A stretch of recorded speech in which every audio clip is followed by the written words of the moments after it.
Harry Reid gets beaten up every single day by somebody or other because he keeps talking about this issue.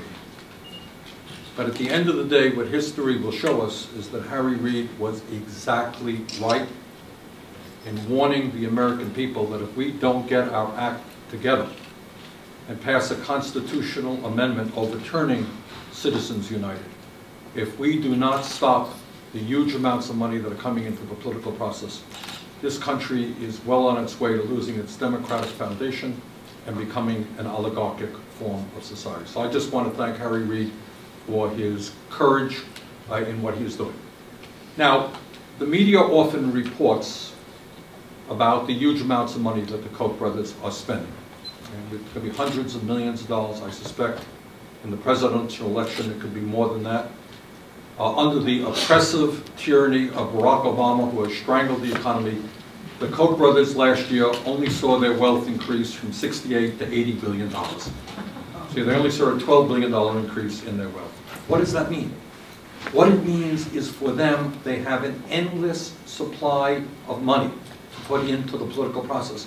A few $100 million does not mean anything when your wealth went up by $12 billion in the last year.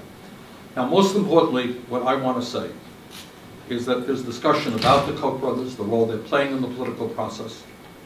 There is not discussion about what they stand for. Now, if somebody's going to spend hundreds of millions of dollars, we need to know, what do they want? What do they want? Well, I want to tell you what they want. In 1980, David Koch ran for Vice President of the United States on the Libertarian Party ticket, and he helped fund that election. I want to read to you what was in the platform that David Koch ran on, and I happen to believe, and I have not heard otherwise, that their views have changed in any significant way on these issues. What do they believe in? What do they want? What is their vision for America? I quote you exactly, word for word, from parts of that platform. Quote, this is 1980, and the important political message of today is how far they have gone in taking these ideas, which in 1980 were called kooky, crazy ideas, into the mainstream of today's Republican Party. Quote, we urge the repeal of federal campaign finance laws and the immediate abolition of the despotic Federal Election Commission. Do you know what the chairman of the Republican Party today now believes? Exactly that. Citizens United did not go far enough. McCutcheon did not go far enough. What they want is the abolition of all laws so the Koch brothers and others can give directly to candidates. We favor, quote, the abolition of Medicare and Medicaid programs. Quote, we favor the repeal of the fraudulent, virtually bankrupt, and increasingly oppressive Social Security system. Social Security gone. We favor the abolition of the government postal service. You're hearing that discussion a lot. We support the repeal of all taxation.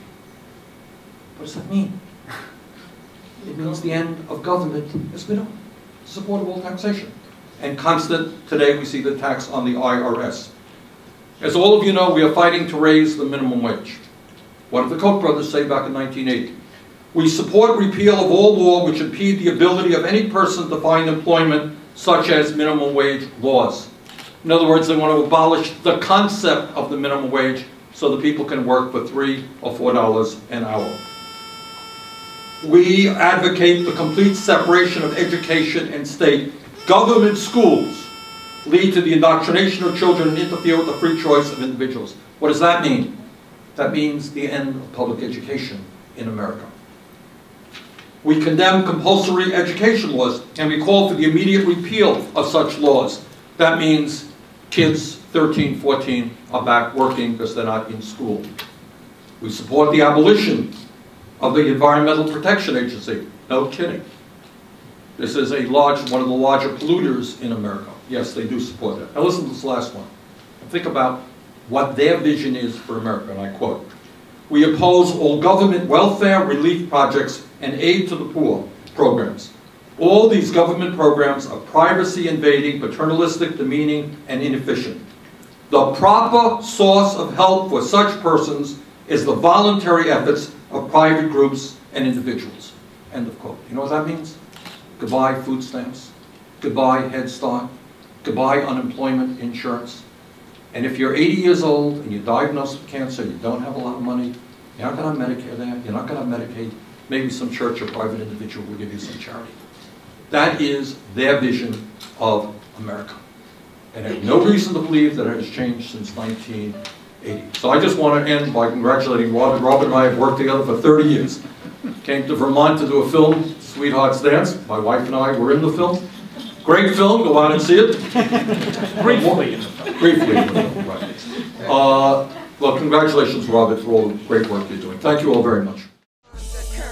Under the surface makes the mainstream get so nervous. It's time for purpose, for news to serve us, not with propaganda they use to hurt